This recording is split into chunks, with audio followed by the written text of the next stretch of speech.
I'm Sarah Matthews, 28, and 8 months pregnant when my world collapsed. My husband David died in a car accident, leaving me drowning in grief and his family's cruelty. At his funeral, my mother-in-law whispered, "No man will ever want a pregnant widow. You'll raise that child alone and poor." Her words cut deeper than my grief. But what they didn't know was that David had been hiding something that would change everything. And the man who would prove them devastatingly wrong was already watching from the back of the church, waiting for the right moment to step into our lives. Sometimes the universe has a twisted sense of justice. Before we jump back in, tell me where you're tuning in from, and if this story touches you, make sure you're subscribed because tomorrow I've saved something extra special for you. If you've ever felt judged or cast aside during your darkest moments, like for stories of unexpected hope and transformation. 3 days after burying my husband, I sat in the sterile conference room of Henderson and Associates, clutching David's will like a lifeline. The lawyer's words blurred together until one phrase cut through my fog. Primary beneficiary David's parents, Robert and Margaret Matthews. My hands trembled as I read the document. The house we'd shared, the savings account we'd built together, even David's car. Everything went to his parents. I was left with a small life insurance policy, barely enough to cover funeral expenses. "There must be a mistake," I whispered, my voice barely audible over the hum of the air conditioning. Mr. Henderson cleared his throat uncomfortably. "Mrs. Matthews, your husband made these changes 6 months ago. He specifically requested..." 6 months ago? The baby kicked hard against my ribs, as if responding to my shock. 6 months ago, I was glowing with pregnancy joy, planning nursery, colors with David. We'd talked about expanding the house, adding a home office for his growing consulting work. Margaret Matthews leaned forward, her thin lips pressed into what might have been a smile on anyone else. "David was protecting the family assets, dear. Surely you understand young marriages don't always last, and the Matthews family has worked too hard to build what we have." The words hit me like physical blows. Young marriages. As if our 3 years together meant nothing. As if the baby growing inside me wasn't David's child, wasn't part of their precious family line. "He loved me," I said, the words feeling hollow even as I spoke them. "Of course he did," Robert Matthews interjected, his voice patronizing. "That love and financial planning are different matters. David was always too emotional, too trusting. We helped him see reason." I remembered now the late-night phone calls from his mother during my second trimester. David's increasing stress, his distraction, the way he'd started handling our finances alone, telling me not to worry about boring money stuff while I was pregnant. They'd poisoned him against me. Slowly, systematically, they'd convinced their own son that his wife couldn't be trusted. "With the family wealth, the house," I started, "will need to be sold," Margaret said firmly. "The proceeds will go into the family trust, as David intended. You'll have 30 days to relocate. 30 days. 8 months pregnant, grieving, and now homeless." The baby shifted again, and I felt a fierce protectiveness surge through me. This child deserved better than what these people were offering. David's consulting business. What business? Robert's laugh was harsh. "Sarah dear, David had a few clients, nothing more. Certainly nothing valuable enough to support a family." But that couldn't be right. David had been working longer hours, taking mysterious phone calls, traveling more frequently. He'd mentioned big contracts, expansion plans. Just last month, he'd hinted at a surprise that would change everything for our family. I stood slowly, my pregnant belly making the movement awkward. "I need copies of everything." Already prepared, Henderson slid a manila envelope across the table. "Mrs. Matthews, I'm truly sorry for your loss. If you need recommendations for legal aid..." "She won't be needing legal aid," Margaret interrupted. "Sarah understands that fighting this would be expensive and futile. Don't you, dear?" I met her cold gaze, feeling something shift inside me. Maybe it was hormones, maybe it was grief, that suddenly I wasn't the compliant daughter-in-law they'd always seen. "I understand more than you think," I said quietly, as I walked to my car. David's funeral program slipped from the envelope. I barely glanced at it during the service, too overwhelmed by grief and shock. But now, in the harsh afternoon light, I noticed something odd. Listed under "survived by" were the usual family members, but at the bottom, in small print, was a line I'd missed. In lieu of flowers, donations may be made to the Sterling Foundation for Innovation. Sterling Foundation. I'd never heard David mention anything about a Sterling Foundation. The baby kicked again, stronger this time, and I placed my hand on my belly. "Don't worry, little one," I whispered. "Mommy's going to figure this out." The doorbell rang at exactly 7 in the evening, 3 days after that devastating meeting with the lawyer. I'd been sitting in David's home office, searching through his files for any clue about this Sterling Foundation, when the sound startled me from my focused grief. Through the peephole, I saw a tall man in an expensive charcoal suit, holding what appeared to be a business card. He looked familiar, though I couldn't place where I'd seen him before. "Mrs. Matthews?" His voice was warm, cultured, with just a hint of an accent I couldn't identify. "My name is Alexander Sterling. I was a business partner of your husband's. May I come in?" Sterling. The name from the funeral program. My heart rate quickened as I opened the door, keeping the security chain latched. "I don't remember David mentioning you," I said carefully. He held up the business card, thick, cream-colored paper with elegant silver lettering. On the back, written in careful handwriting, were the words, "Sarah David spoke of you often. You and the baby are not alone." David was very protective of his business relationships, Alexander said gently. "Especially when it came to keeping you safe from complications. May I explain?" Something in his tone, a genuine sadness that matched my own, made me unlatch the chain. He was even more striking up close, probably in his mid-30s, with dark hair and eyes that seemed to see everything. But it was his expression that convinced me to let him in, the same haunted look I'd been seeing in my own mirror. "You were at the funeral," I realized suddenly. "In the back of the church." Yes, I wanted to pay my respects, but I didn't want to intrude on family time. The way he said "family" suggested he'd witnessed the in-laws' behavior. I led him to the living room, acutely aware of my appearance, unwashed hair, one of David's old sweatshirts stretched over my belly, bare feet. If Alexander noticed, he gave no indication. "David and I were partners in a technology startup," he began, settling into the chair across from me. "Dataflow Innovations. We'd been working together for 2 years, developing software for financial institutions. That David was just a consultant. David was brilliant," Alexander interrupted gently. "His algorithms revolutionized how banks process transactions. We were about to close a major deal with 3 international banks when..." He stopped, running a hand through his hair. "I'm sorry.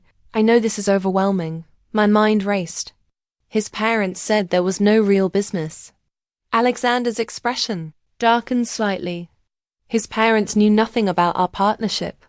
David was very specific about that.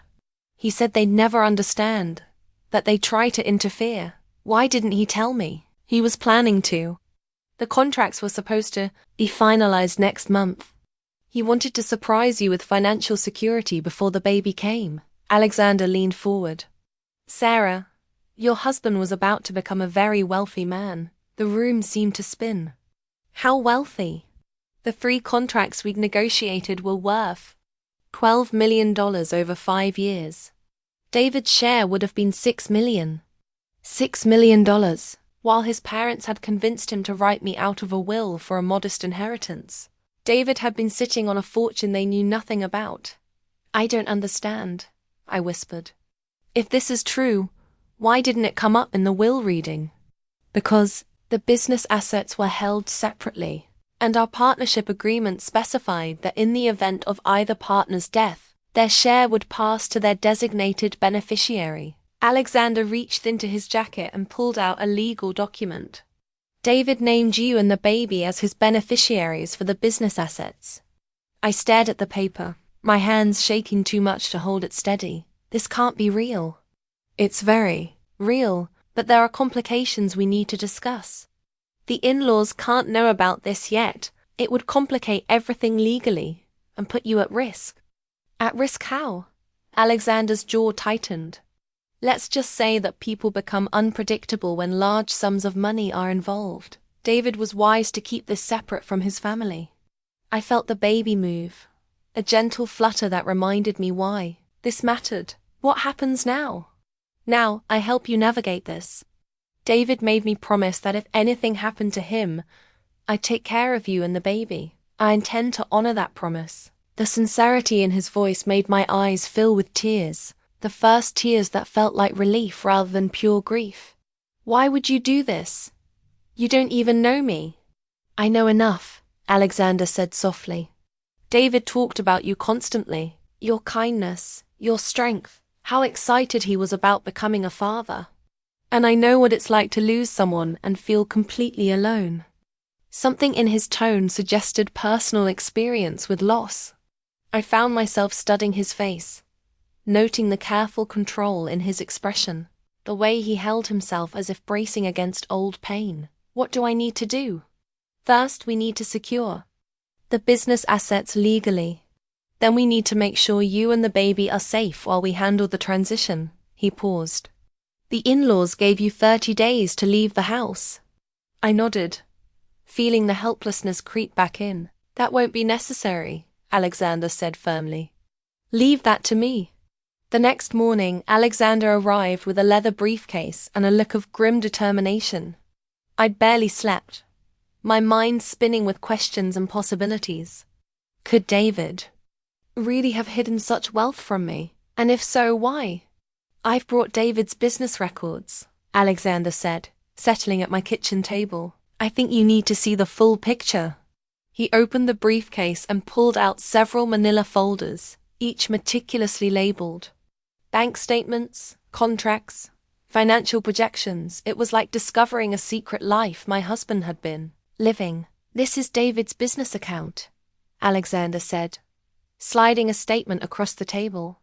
He opened it 2 years ago when we formalized our partnership. I stared at the numbers, blinking to make sure I was reading correctly. The account balance showed $847,000. $847,000 that David had never mentioned. He had this much money, and we were worried about the mortgage payment, I whispered. David was conservative about spending until contracts were finalized. He didn't want to count on money that wasn't guaranteed yet. Alexander pulled out another folder. But look at this. The next statement was from a different bank, entirely an offshore account in the Cayman Islands. The balance made my breath catch. $2.3 million. Offshore accounts. My voice sounded strange, distant. Perfectly legal, Alexander assured me quickly. David was paranoid about his family getting access to the money before he could protect it properly. He'd seen how they'd manipulated his grandfather's estate when he died. I remembered David mentioning his grandfather's death during our engagement, how bitter the family had become over the inheritance, how his aunts and uncles had fought for years over assets. At the time, I'd thought it was just normal family drama. There's more, Alexander said gently, producing a third folder.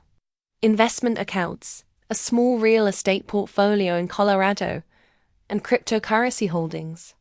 Each document revealed another layer of David's secret financial life. A cabin in Aspen worth $400,000, Bitcoin purchases that had tripled in value, stock investments that showed he'd been planning for our future far more strategically than I'd ever imagined. The total liquid assets come to approximately $4.2 million, Alexander said. Plus the pending business contracts worth $6 million more, $10 million.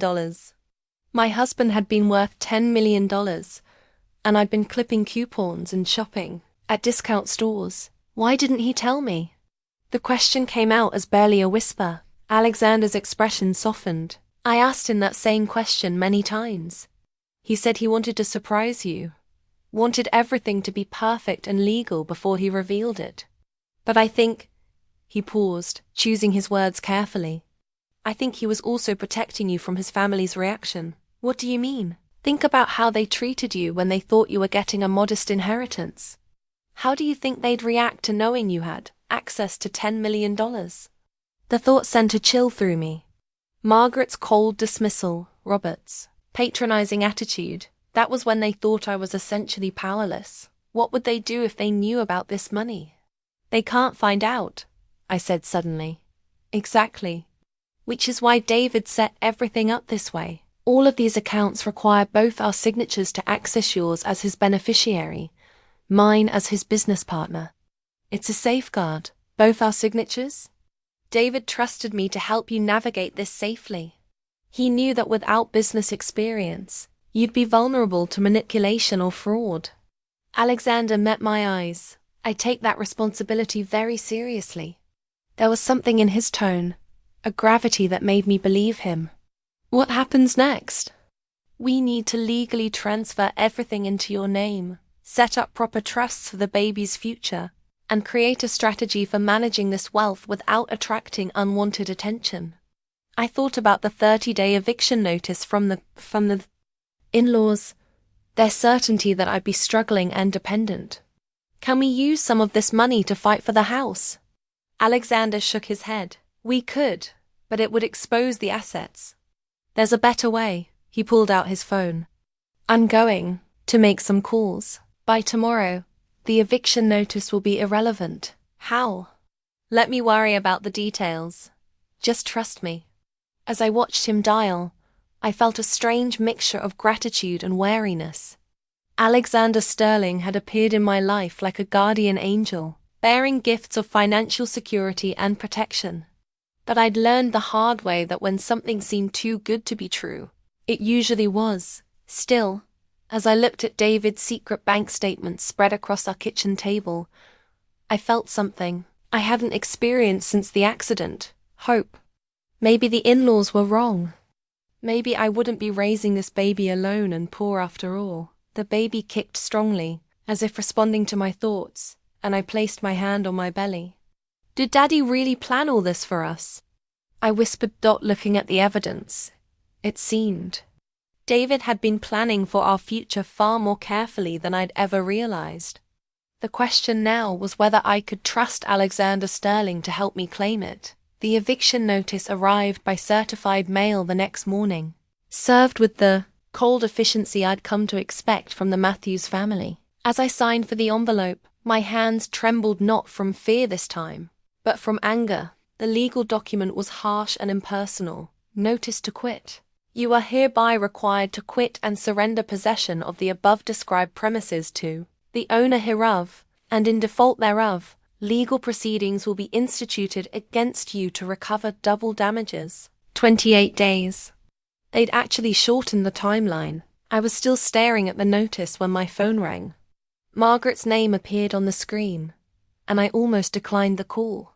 But something made me answer, maybe curiosity about how she'd explain this latest cruelty. Sarah, dear. Her voice dripped false sweetness. I hope you received our notice. I did. Good. Now, I know this seems harsh, but it's really for your own good. You can't afford to maintain a house this size. And frankly, it's not appropriate for an unmarried mother to be living in the Matthews family home. Unmarried mother. As if David's death had somehow erased our marriage. I was married to your son, I said quietly. Were, dear, past tense, and now you need to face reality. Margaret's voice hardened. We found you a lovely one-bedroom apartment across town, much more suitable for your situation. We'll even cover the first month's rent as a gesture of goodwill. A one-bedroom apartment for me and a baby. I imagined the cramped space, the noise from neighbors, the complete isolation from everything familiar. That's very generous, I said, my voice carefully neutral. I'm glad you're being reasonable. Robert was worried you might make this difficult. There was a pause. You know, Sarah, this transition could be much easier if you simply accept that. David's gone and moved forward. Clinging to the past won't help anyone. Clinging to the past. As if mourning my husband and wanting security for our child was some kind of character flaw. When do you need me out? We're showing the house to potential buyers next week. The sooner you're settled elsewhere, the sooner we can all move on." After hanging up, I sat in the nursery David and I had been preparing together. The crib he'd assembled with such care, the mobile we'd chosen after hours of debate, the rocking chair where I'd imagined feeding our baby, all of it would have to go. The doorbell rang, interrupting my spiral into despair.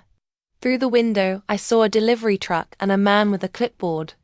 "Delivery for Sarah Matthews," he announced when I opened the door. I didn't order anything. He checked his paperwork. "Says here it's from Alexander Sterling. Legal documents requiring signature." My heart rate quickened as I signed for the thick envelope. Inside were papers I didn't understand, something about property transfers and mortgage assignments. But the cover letter was clear enough. "Sarah, the house is now yours, free and clear. The Matthews family no longer has any legal claim to the property. You and the baby are safe. Alexander." I read the letter 3 times before the words sank in. The house was mine. How was that possible? My phone rang again, Robert this time, his voice sharp with confusion and anger. "Sarah, we've just received some very strange paperwork from our lawyer. Something about a mortgage transfer. What's going on?" "I'm not sure," I said honestly. "What does your lawyer say?"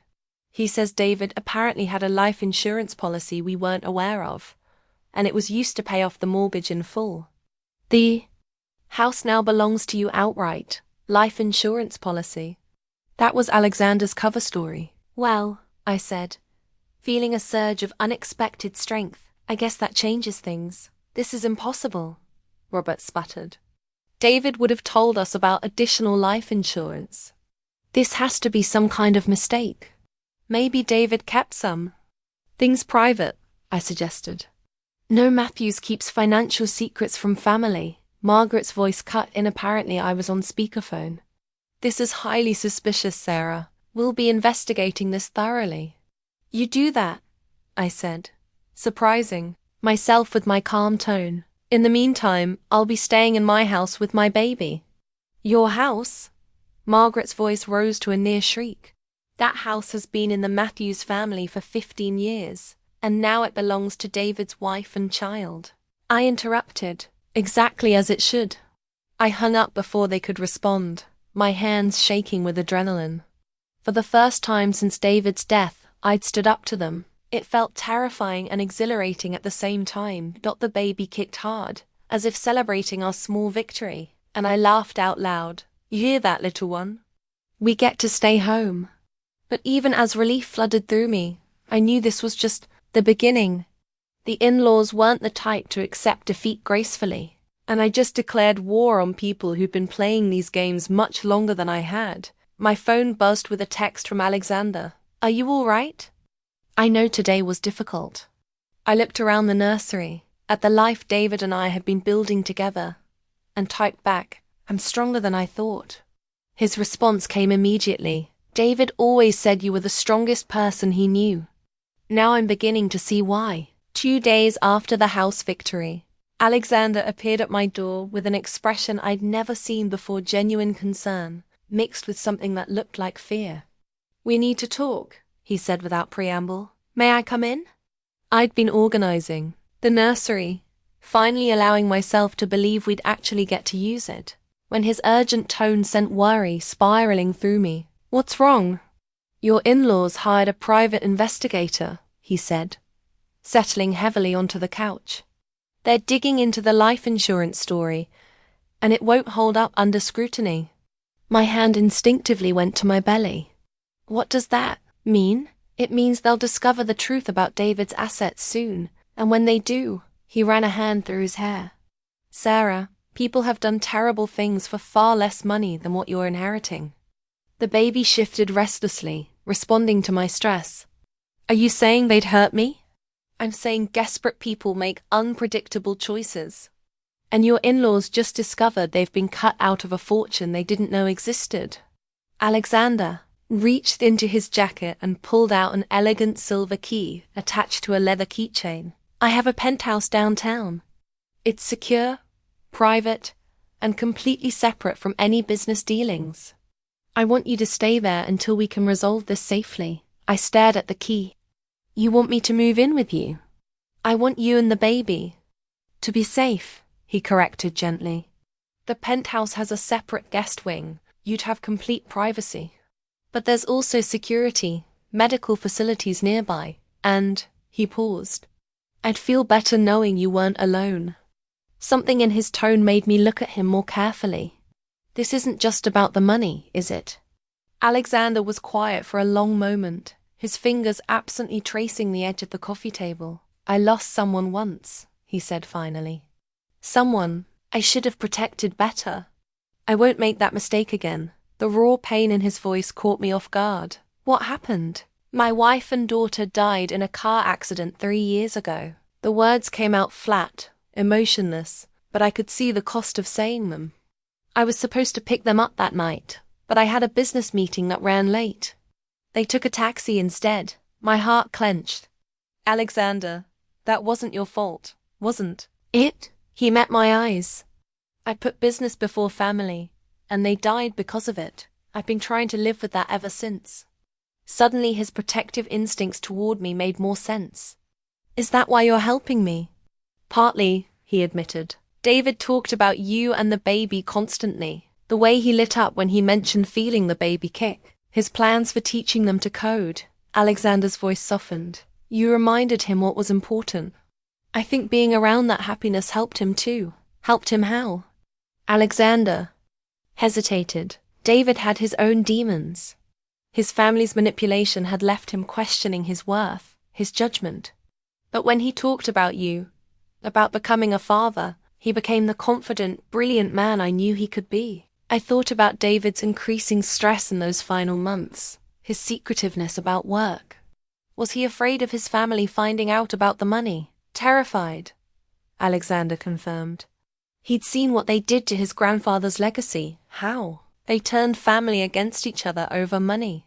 He was determined to protect you and the baby from that. The irony wasn't lost on me. David had died trying to shield us from his family's greed. And now here I was, facing exactly what he'd feared. The penthouse, I said slowly. How long would I need to stay? A few weeks, maybe a month? Just until we can finalize the legal transfers and set up proper security measures. Alexander leaned forward. Sarah, I know this is overwhelming. I know you barely know me. That David trusted me with his most precious secrets, his love for you, his hopes for your family. Let me honor that trust. I looked around the living room David and I had furnished together.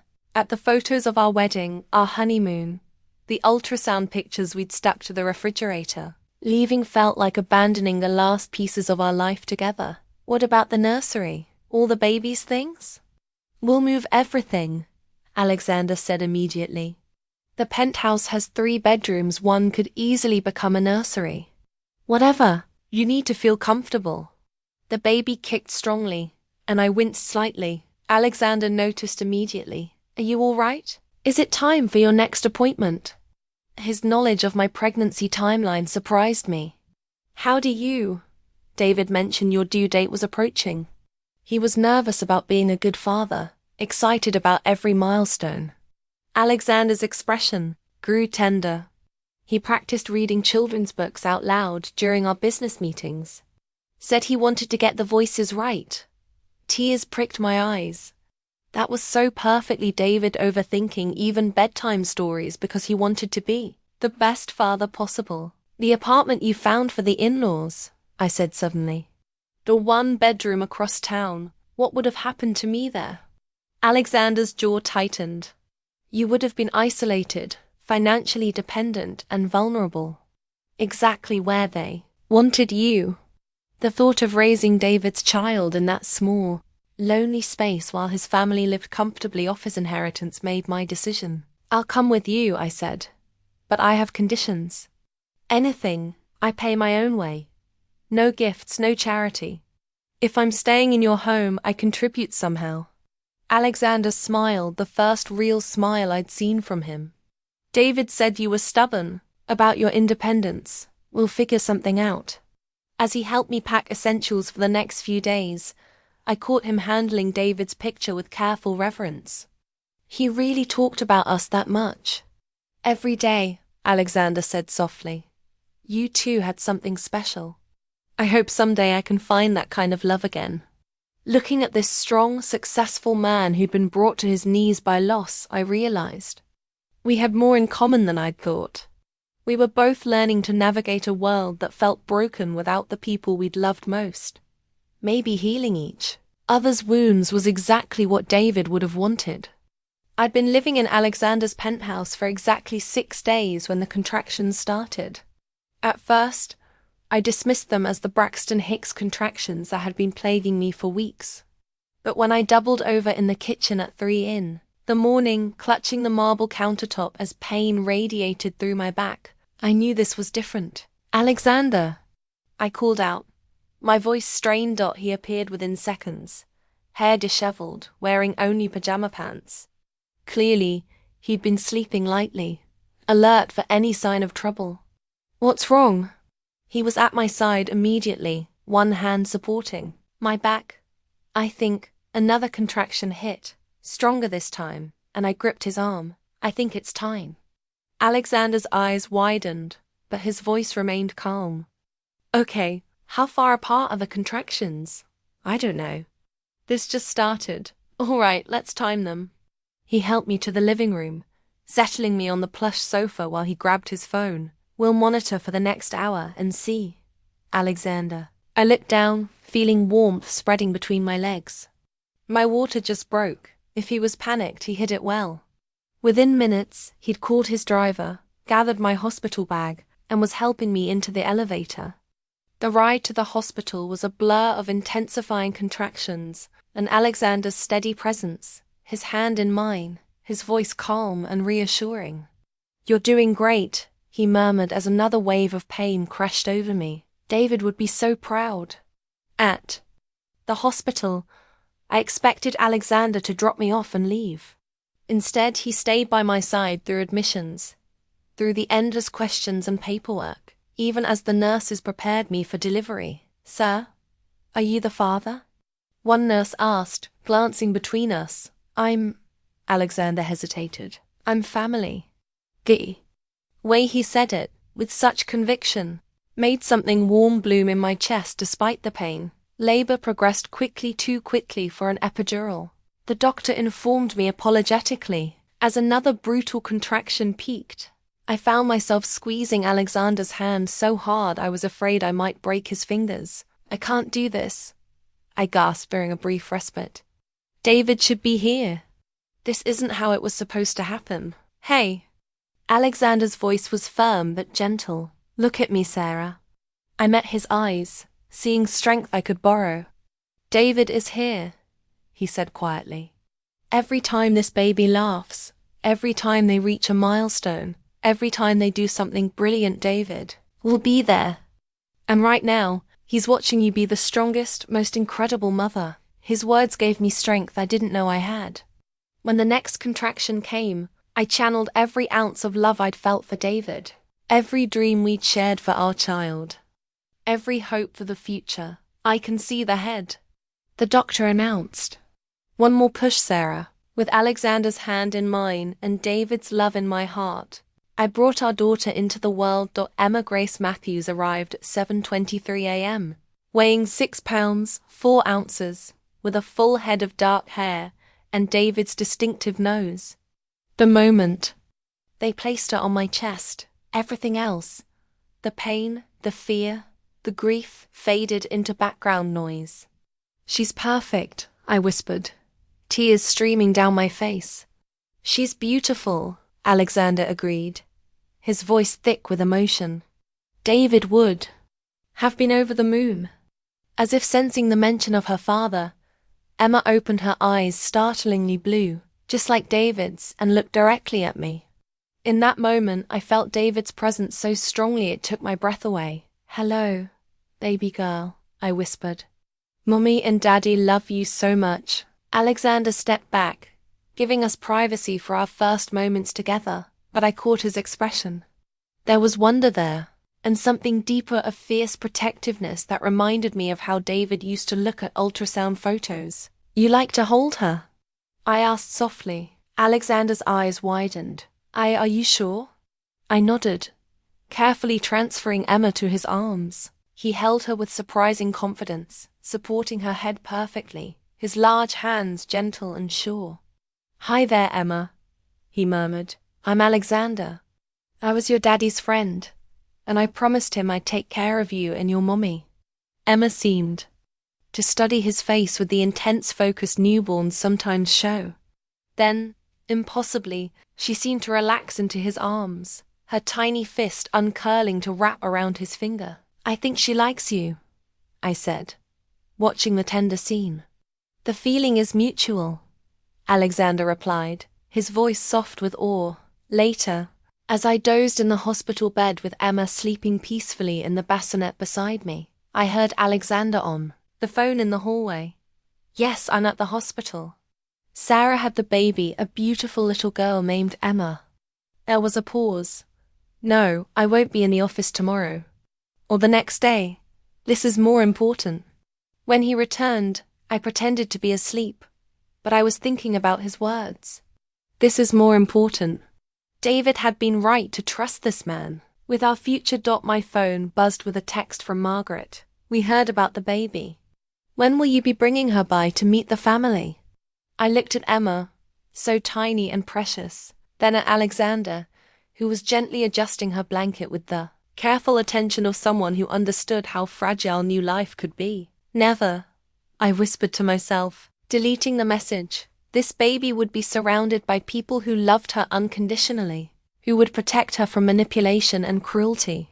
She would know her father through stories and love, not through the bitter lens of people who had tried to erase him from our lives. Emma stirred slightly, and Alexander was immediately alert, checking to make sure she was comfortable. In that moment, I realized something that both comforted and terrified me. This man was already falling in love with my daughter, and maybe, despite everything, I was falling in love with him too. 6 weeks after Emma's birth, I was finally beginning to feel human again.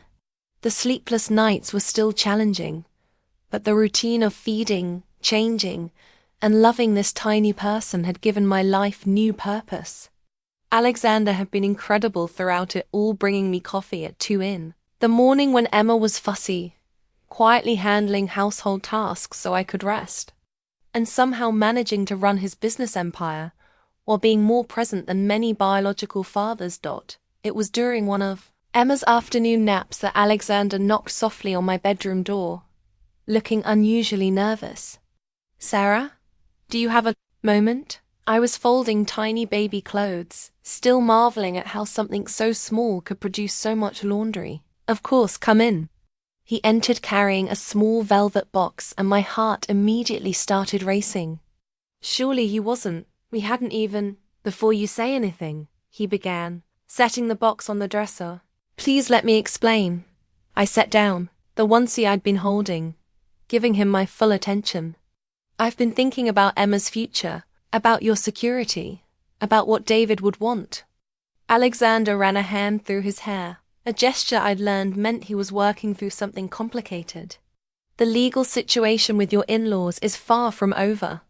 They're still investigating, still looking for ways to challenge your inheritance. And as Emma grows up, they'll have more opportunities to cause problems." "What are you saying?"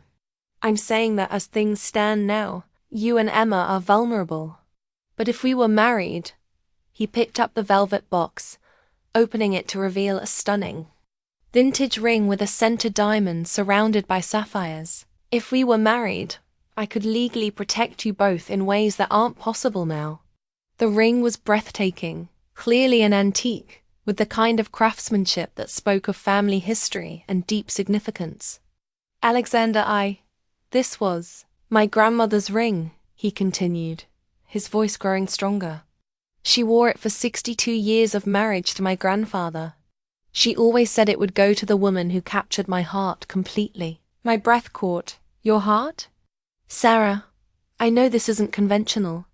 I know we haven't had time for traditional courtship or romance. But somewhere between watching you fight for your future and seeing you become the most incredible mother." He took a deep breath. "I've fallen in love with you. Both of you." The words hung in the air between us, charged with possibility and fear. "You love me," I whispered. "Completely, desperately, the way David loved you with everything I have." Alexander's eyes were intense, vulnerable. "I know I can never replace him, and I wouldn't want to.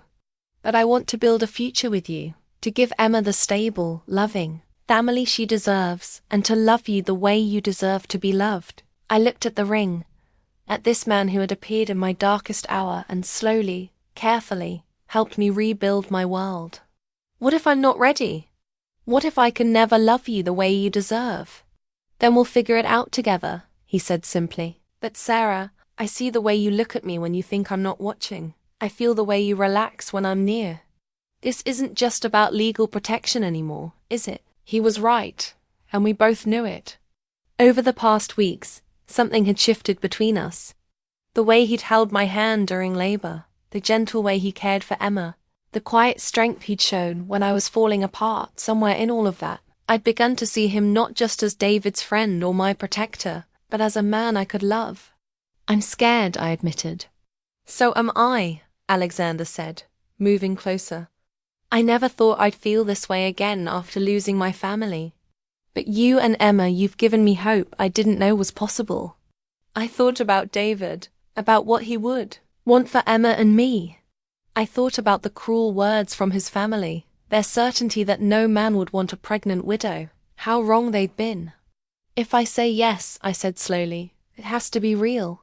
Not just a business arrangement or legal. Protection. Emma deserves parents who love each other." "It is real," Alexander said firmly. "At least for me, and I believe, given time, it could be real for you too."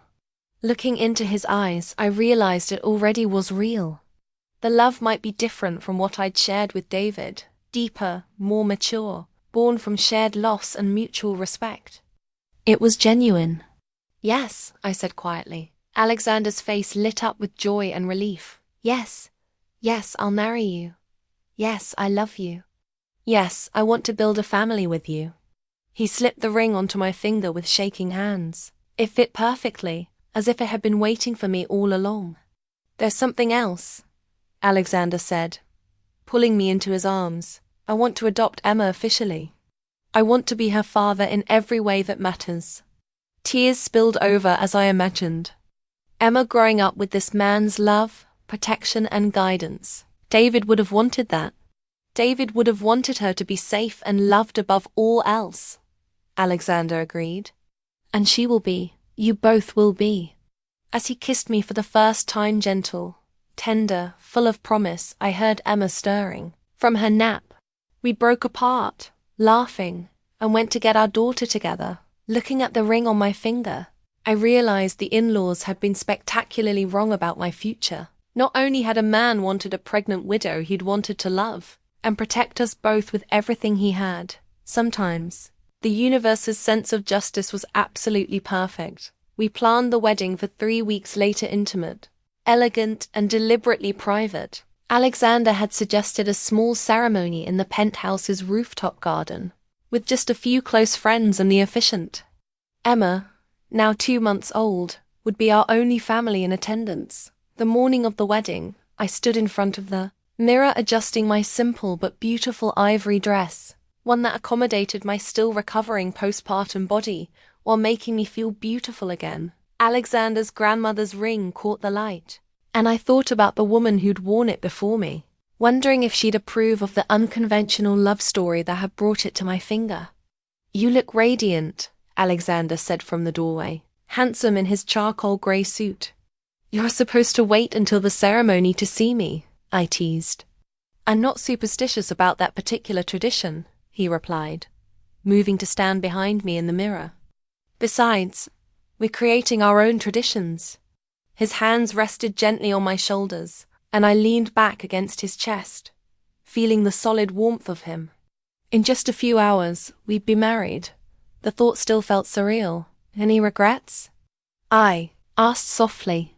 "Only that David can't be here to see how happy you are," Alexander replied. He'd be thrilled that you found love again. We'd kept the wedding plans completely private, telling no one except the essential vendors and Alexander's assistant who'd helped coordinate everything. So when my phone started buzzing with notifications during the ceremony rehearsal, I was surprised to see dozens of social media alerts. "What's wrong?" Alexander asked, noticing my frown. I showed him my phone. Someone had posted photos of us from the hospital when Emma was born, with captions speculating about our relationship. Then more recent photos Alexander and me grocery shopping with Emma, walking in the park, clearly comfortable and domestic together. Who would have taken these? I wondered aloud. My question was answered an hour later when Margaret Matthews called, her voice shrill with outrage. "Sarah Elizabeth Matthews, what is the meaning of these pictures?" I'd forgotten I was still technically Sarah Matthews. That would change after the ceremony today. "I'm not sure what you mean, Margaret." "Don't play dumb with me.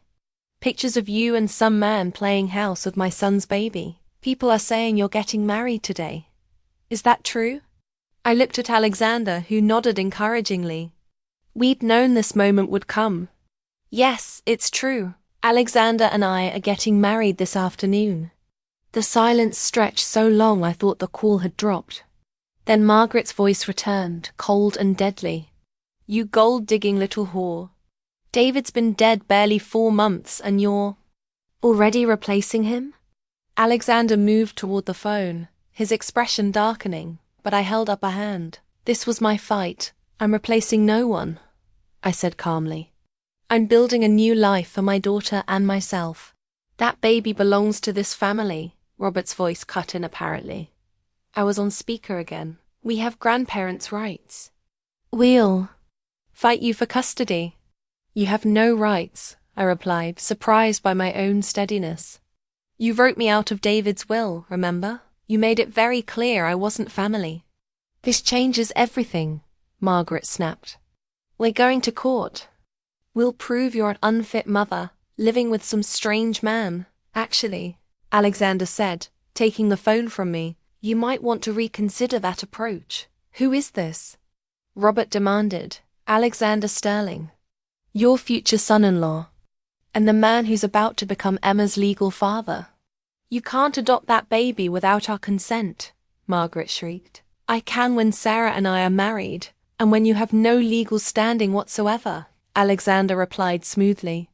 "I suggest you speak with your lawyer before making threats you can't back up." He hung up before they could respond, then immediately called his legal team. "Can they really challenge us for custody?" I asked, feeling panic creep in. "They can try," Alexander said grimly. "But they have no case. They've shown no interest in Emma's welfare. They tried to leave you homeless while pregnant, and they have no financial or legal relationship to either of you." Still, the call had cast a shadow over what should have been the happiest day of my new life. As our small group of guests gathered on the rooftop, I found myself distracted, wondering what other warfare the Matthews family might be planning. The ceremony itself was beautiful. As Alexander and I exchanged vows we'd written ourselves, with Emma sleeping peacefully in the arms of his assistant who'd volunteered to hold her, I felt David's presence strongly. Not as a ghost haunting our happiness, but as a loving spirit blessing our new beginning. "I promise to love and protect both you and Emma for the rest of my life," Alexander said, his voice thick with emotion. "I promise to honor David's memory while building our own legacy of love." When the officiant pronounced us husband and wife, Alexander's kiss was tender, reverent, and full of promise. Emma chose that exact moment to wake up and let out a small cry as if announcing her approval. "Mr. and Mrs. Sterling," the officiant announced, and I felt a jolt of surprise. Sarah Sterling. After months of feeling lost and unwanted, I had a new name, a new family, a new life. As we celebrated with champagne and cake on the rooftop, overlooking the city where I'd rebuilt my world, my phone buzzed with a text from an unknown number. "This isn't over. You'll regret this." I deleted it without showing Alexander. Today was about love and new beginnings. The Matthews family's bitterness could wait until tomorrow. But as I looked at our marriage certificate, Signed and official. I realized we'd just declared war on people who fought dirty. The real battle was just beginning. For the first time, though, I wasn't afraid. I was a Sterling now, with all the protection and power that name carried. And I was fighting for my daughter's future, with a man who loved us both. Let them come. 2 weeks into our marriage, Alexander decided it was time to show me the full scope of what I'd married into. I'd been so focused on the immediate crisis with the in-laws and adjusting to new motherhood that I hadn't fully grasped the magnitude of Sterling Enterprises. "I want you to see everything," he said over breakfast, Emma contentedly nursing while he reviewed some contracts. "If we're going to be true partners, you need to understand the complete picture." That afternoon, he took me to the Sterling building, downtown, a gleaming 40-story tower that dominated the city skyline.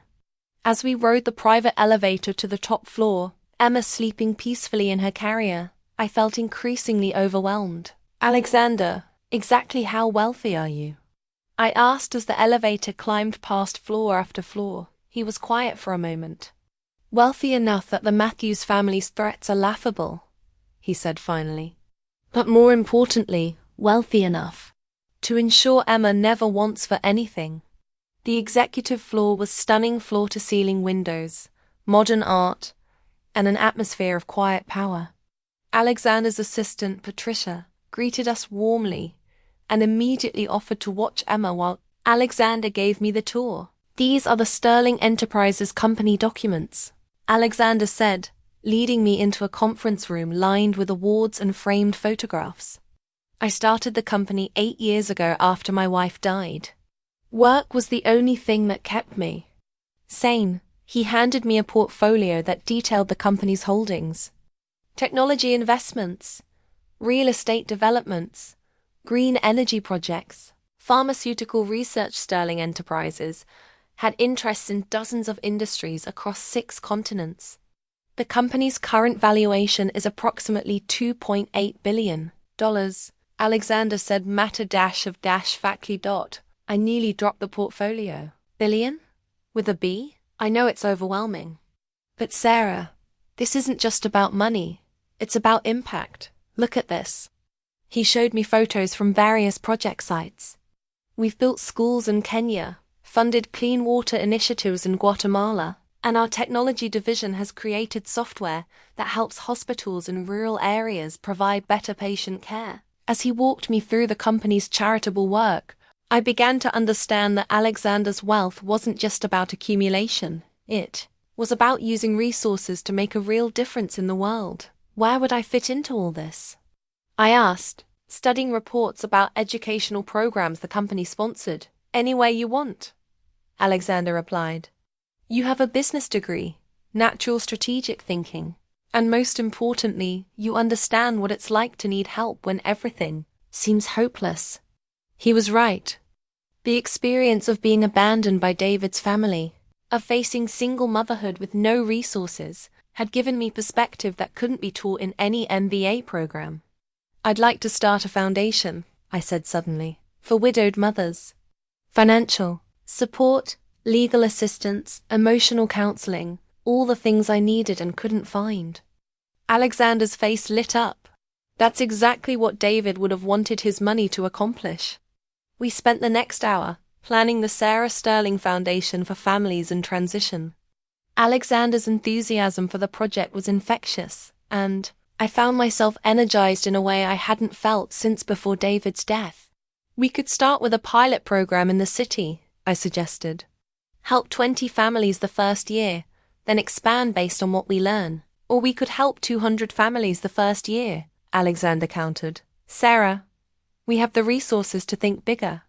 As we worked through the details, Emma woke up and began fussing. Alexander immediately stopped what he was doing to check on her, lifting her from the carrier with the practiced ease he'd developed over the past weeks. "Hello, beautiful girl," he murmured, settling her against his shoulder. "Are you ready to hear about Mommy's new foundation?"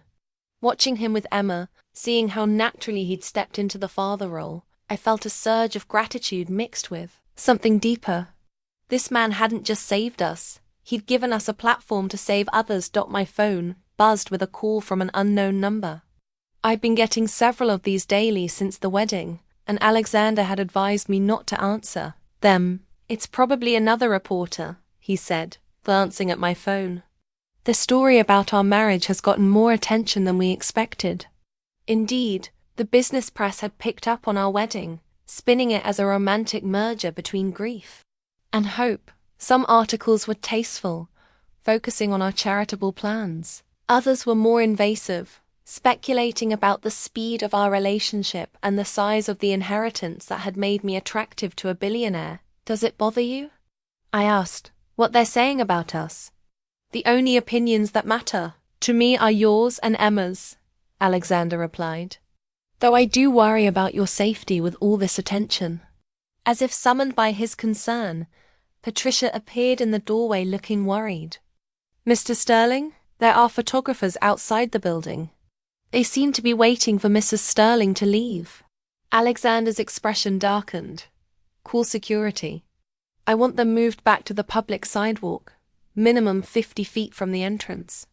"There's something else," Patricia continued. "The Matthews family's lawyer called. They're requesting a meeting to discuss mutual interests regarding Emma's welfare." I felt my stomach drop. "What kind of mutual interests?" "The kind that involve large sums of money and custody agreements," Alexander said grimly. "They've obviously figured out who they're dealing with now."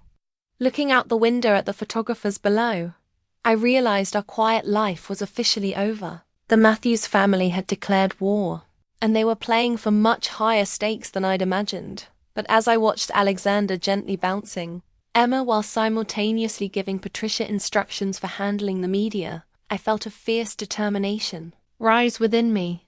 I was Sarah Sterling now, with all the power and resources that name commanded. Let them come with their lawyers and their threats. I had $1 billion empire and a man who would move mountains to protect our family. The real battle was about to begin. And for the first time, I liked our odds. The first sign of real trouble came 3 weeks after our wedding, delivered by certified mail to our penthouse. Alexander was in his study, Emma sleeping peacefully in her bassinet beside his desk while he worked her. Scene that had become beautifully routine. I was reviewing foundation proposals when he called my name with an urgency that made my blood run cold. "Sarah, you need to see this." I hurried to his office, finding him holding a thick legal document, his face pale with controlled anger. "What is it?" "A petition for emergency custody of Emma," he said, his voice tight. "Filed by your former in-laws, claiming you're an unfit mother living with a man of questionable character." My legs felt weak. Questionable character. Alexander handed me the papers, and I scanned the allegations with growing horror. According to the petition, I had abandoned my grief prematurely, was financially motivated in my hasty remarriage, and was exposing the minor child to an unstable environment with a man who has suspicious business dealings. Suspicious business dealings? I looked up at Alexander. "What are they talking about?" His expression was grim. "Keep reading." The next section made my stomach drop. The Matthews family claimed to have evidence that Alexander had coerced the grieving widow into marriage through financial manipulation, and that our relationship was a calculated business arrangement designed to defraud the deceased husband's estate. But the worst part was the fabricated evidence they'd somehow obtained. Bank records that appeared to show payments from Alexander to me during my pregnancy. Forged emails supposedly between us discussing financial arrangements for services. Rendered, even doctored photos that made innocent moments look suspicious. "This is all fake," I whispered, staring at an email I'd supposedly sent Alexander discussing payment for maintaining the fiction of David's secret business. "Completely fabricated," Alexander agreed, "but sophisticated enough to require time and resources to disprove." I thought about the private investigator Margaret had mentioned, the mysterious phone calls, the photographers outside Alexander's building. "They've been planning this for weeks." "Months," Alexander corrected. "Look at the dates on some of these documents. They started building this case before Emma was even born."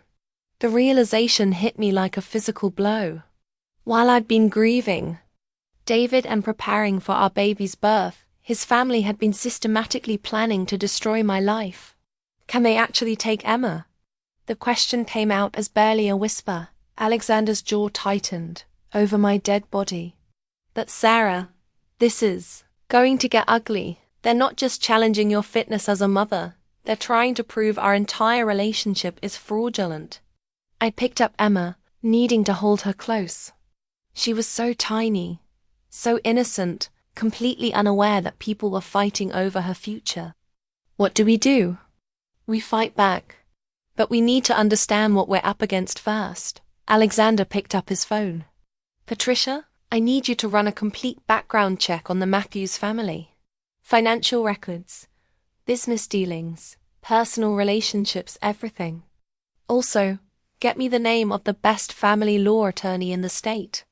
As he made arrangements, I continued reading the petition. The picture they painted of me was devastating, a calculating woman who'd seduced a grieving widower for his money, using her dead husband's child as leverage. None of it was true, but it was presented with such detailed evidence that I could see how a judge might be swayed. There's something else, Alexander said after hanging up. This kind of fabricated evidence doesn't come cheap. Someone with serious resources is backing this. You think they have help? I think someone wants to hurt me, and they're using you and Emma to do it. Alexander's expression was thoughtful. Sarah, I've made enemies in business over the years. People who've lost money when I've won. Companies I've outbid for major contracts. It's possible this isn't just about the Matthews family wanting Emma. The idea that we were caught in some larger business vendetta made everything feel even more dangerous. Emma stirred in my arms, and I held her tighter. What if we lose? I asked quietly. Alexander moved to stand beside me, his hand gentle on Emma's head. We won't lose. But even if the worst happened, even if they somehow got temporary custody, I would spend every resource I have getting her back. Emma is our daughter now, legally and in every way that matters. Our daughter. The word still sent warmth through me, even in the midst of this crisis. They don't even want her, I said, thinking about Margaret's cold dismissal of David's baby and Robert's complete lack of interest in his granddaughter. This is about punishing me. And testing me, Alexander added. Seeing how far I'll go to protect my family. I looked up at him, seeing the steely determination in his eyes that had built $1 billion empire. How far will you go? As far as it takes, he said simply. These people have no idea who they're fighting. Over the next hour, Alexander's legal team arrived at the penthouse, transforming our peaceful home into a war room. As lawyers spread documents across our dining table and made phone calls to investigators, I realized the quiet life I'd hoped to build with Emma was officially over. But watching Alexander orchestrate our defense, seeing the loyalty and expertise of the team he'd assembled, I felt something I hadn't expected. Confidence. The Matthews family had picked a fight with someone who didn't know how to lose. Mrs. Sterling? One of the lawyers approached me with a gentle expression. We're going to need you to write down everything you remember about your interactions with the Matthews family.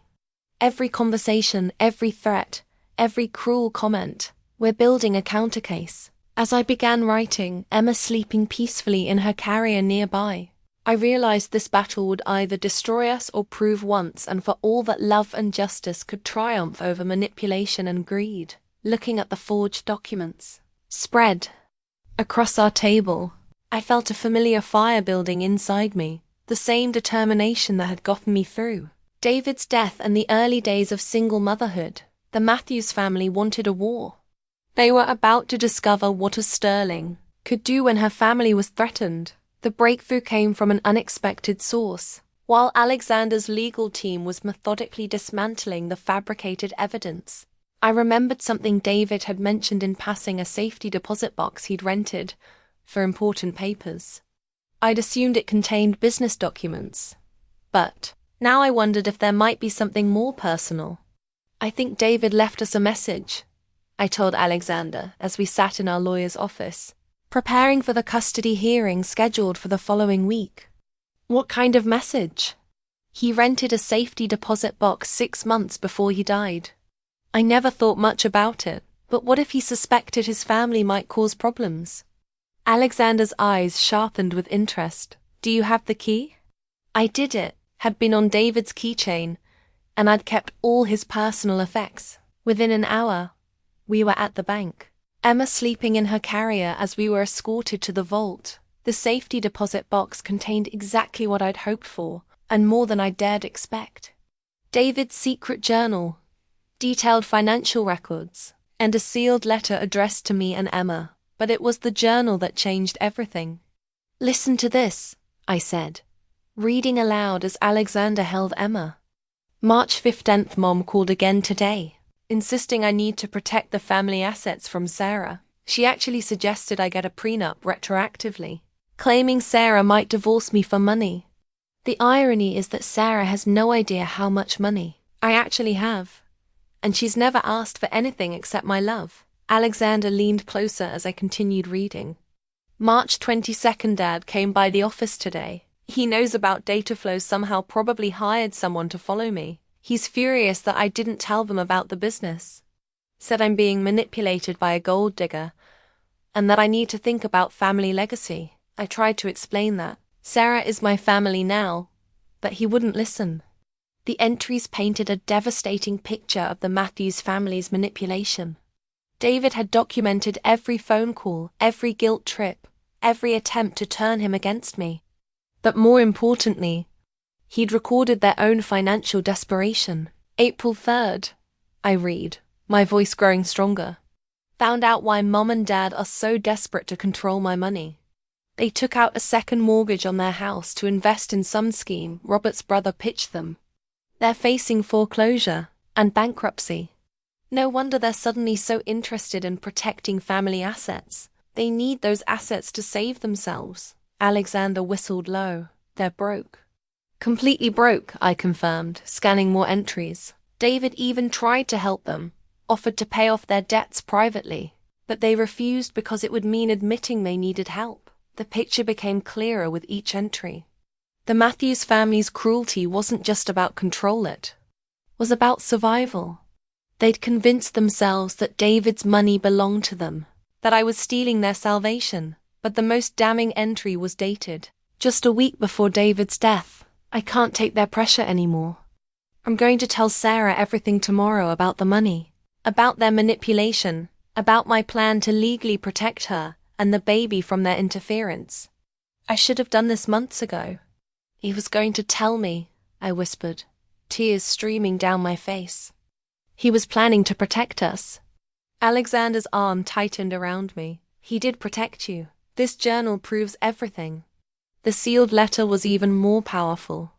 In David's careful handwriting, he'd written a detailed account of his family's financial troubles, their attempts to manipulate him, and his fears about what they might do after his death. My dearest Sarah and my precious baby, the letter began. If you're reading this, then my worst fears have come true, and my family is causing you the pain I tried so hard to prevent. Please know that every decision I made about our finances was designed to protect you both from their desperation and greed. The letter went on to detail not only the hidden assets but also specific instructions for dealing with his family's inevitable challenges. David had even documented their threats, including a particularly chilling conversation where Margaret had said, "If anything happens to David, we'll make sure that Gert's nothing." He knew, Alexander said quietly. He knew exactly what they would do. The final paragraph of the letter broke my heart and strengthened my resolve in equal measure. Sarah, you are the strongest, kindest, most loving person I've ever known. Whatever my family puts you through, remember that you deserve so much more than their cruelty. Protect our baby, find happiness again, and know that my love for you both will never die. You are not alone. By the time we returned to the penthouse, Alexander's legal team had assembled to review the new evidence. The journal entries alone were enough to destroy the Matthews family's credibility. But combined with David's letter and the financial records proving their desperation, we had an unassailable case. "This changes everything," our lead attorney said, reviewing the documents. "Not only does this prove the fabricated evidence is malicious, but it gives us grounds for a harassment lawsuit." "More than that," Alexander added, his voice cold with purpose. "It gives us grounds for criminal charges. Fraud, perjury, conspiracy. They've committed multiple felonies." I looked at Emma, sleeping peacefully in her carrier, blissfully unaware of the storm that had been raging around her. David's words echoed in my mind. "You are not alone." He was right. I wasn't alone anymore. I had Alexander's love and protection, David's carefully planned legacy, and now, the truth that would set us free. "What do we do now?" I asked. Alexander's smile was sharp and determined. "Now we show the Matthews family what happens when you threaten a Sterling's family." The journal had revealed more than just the truth about David's family. It had revealed the depth of his love and the extent of his planning to protect us. Armed with his words and Alexander's resources, I felt invincible. Let them come to court with their lies and fabrications. We had something far more powerful, the truth, and the unshakable love of two remarkable men who would move heaven and earth to protect. Emma and me. The courthouse felt like a battlefield on the morning of the hearing. Alexander and I arrived, with our legal team, Emma secure in her carrier, while photographers and reporters clustered outside despite the judge's media restrictions. The Matthews family was already seated with their attorney when we entered the courtroom, and I could feel their hostile stares like physical weight. Margaret wore black, as if attending another funeral. Robert sat rigid beside her, while their lawyer, an expensive-looking man in a $1,000 suit, shuffled through papers with theatrical confidence. They clearly expected to demolish us. They had no idea what was coming. "Your Honor," our attorney began during opening statements, "what we have here is not a custody dispute, but a calculated attack on a grieving mother by desperate people who have fabricated evidence to support their malicious claims." The Matthews family's lawyer objected, but Judge Harrison, a stern woman in her 60s, allowed our attorney to continue. "We will prove that the petitioners have committed fraud, perjury, and harassment in their attempt to steal custody of a child they have shown no genuine interest in supporting or loving."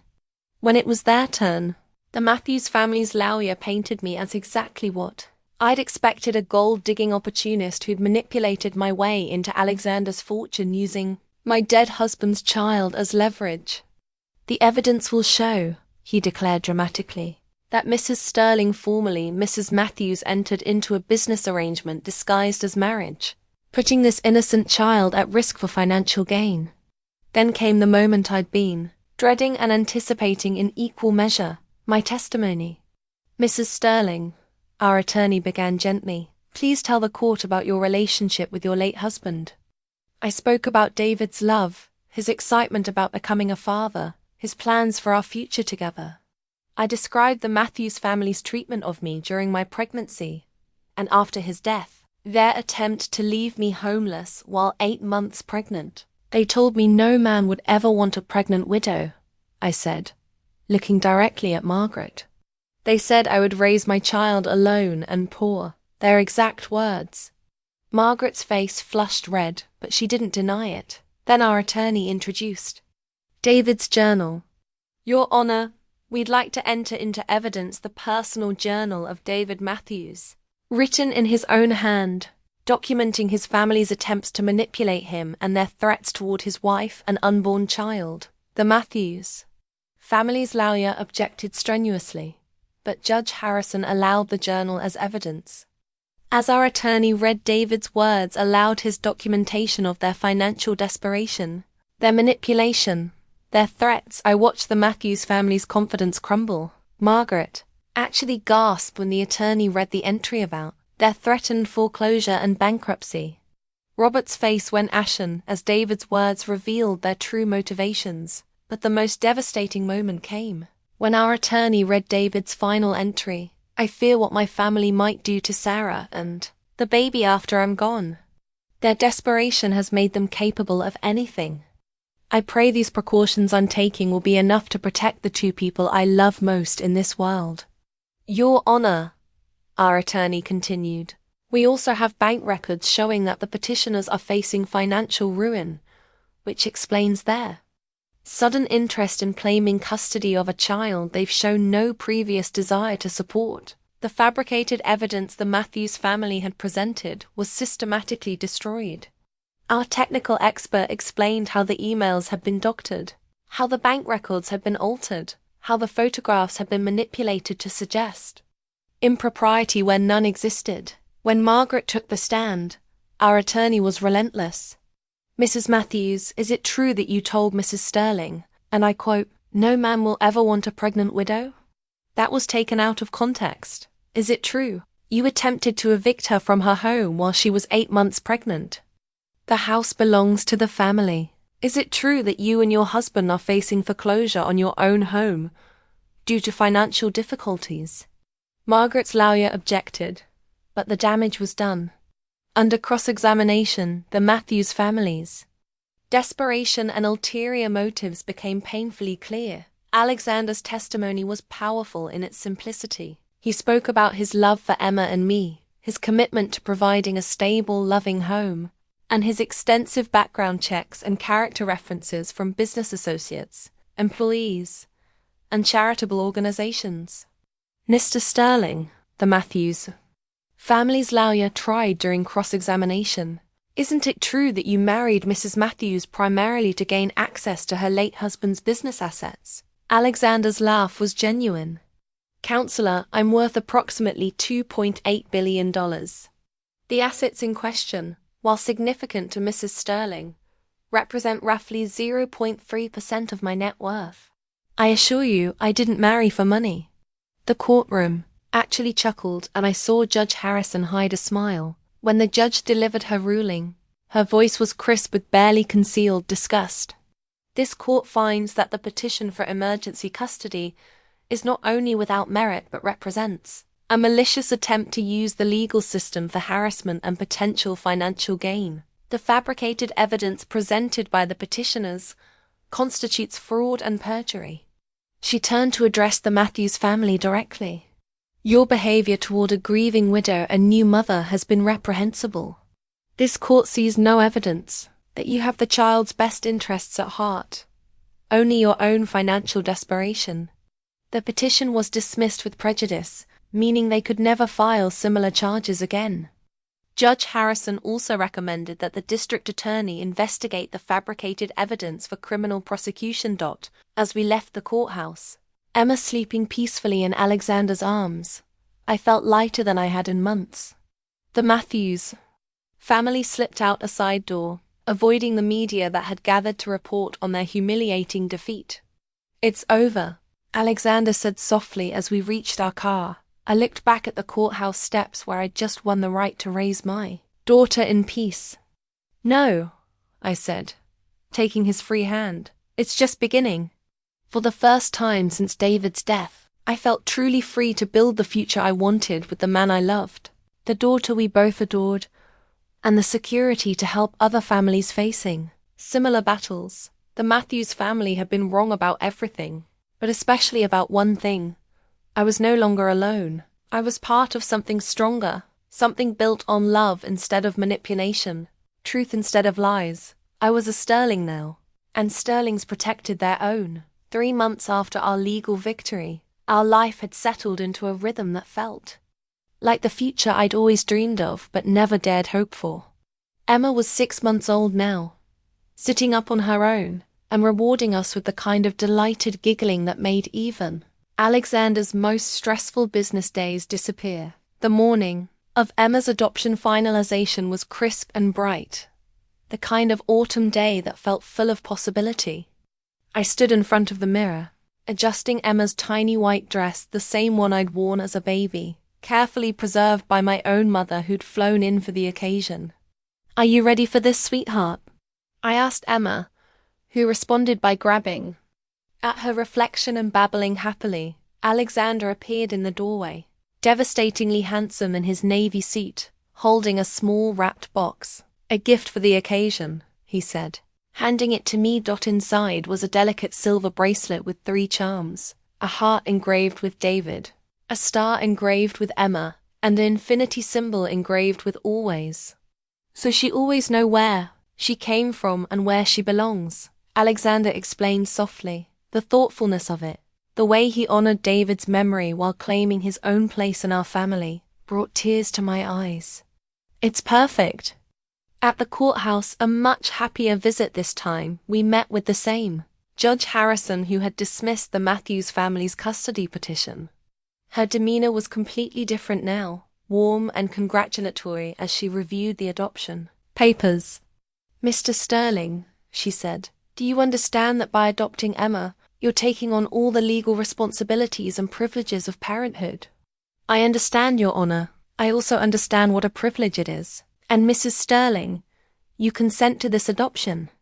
Completely, I said, looking at Alexander holding Emma with such natural love and protection. When Judge Harrison signed the final papers, making Alexander officially Emma's father, he kissed the top of Emma's head with tears in his eyes. Hello, Emma Grace Sterling, he whispered. Daddy loves you. Emma seemed to understand the significance of the moment, reaching up to pat Alexander's face with her tiny hand, making everyone in the courtroom smile. The celebration afterward was intimate but joyful. My mother, who had been initially skeptical of my rushed remarriage, was now completely charmed by Alexander and his obvious devotion to both Emma and me. You know, she said, as we watched Alexander patiently helping Emma practice her sitting, your father would have liked him. He would have respected a man who steps up the way Alexander has. That evening, as we put Emma to bed in the nursery we'd carefully recreated from our old house, I felt the deep satisfaction of puzzle pieces finally falling into place. Story time, Alexander announced, settling into the rocking chair with a children's book. It had become his nightly ritual, reading to Emma even though she was far too young to understand the words. Tonight's book was Guess How Much I Love You. And as Alexander read about the love between big not brown hair and little not brown hair, I thought about the different kinds of love that had shaped our family. David's love, which had given me Emma and prepared the way for our security. Alexander's love, which had healed my heart and given Emma a devoted father. And the love growing between all of us, creating something new and beautiful from the ashes of grief.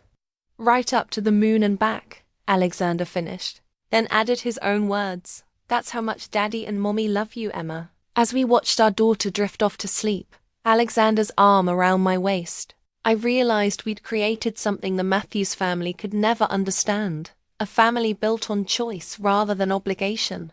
Love rather than manipulation. Hope rather than bitterness. My phone buzzed with a text from an unknown number. Congratulations on the adoption. We know we can't undo the past, but we hope someday you might let us try to be the grandparents Emma deserves. Margaret and Robert, I showed the message to Alexander, who read it with raised eyebrows. What do you think? He asked. I looked at Emma, sleeping peacefully in her crib, surrounded by love and security.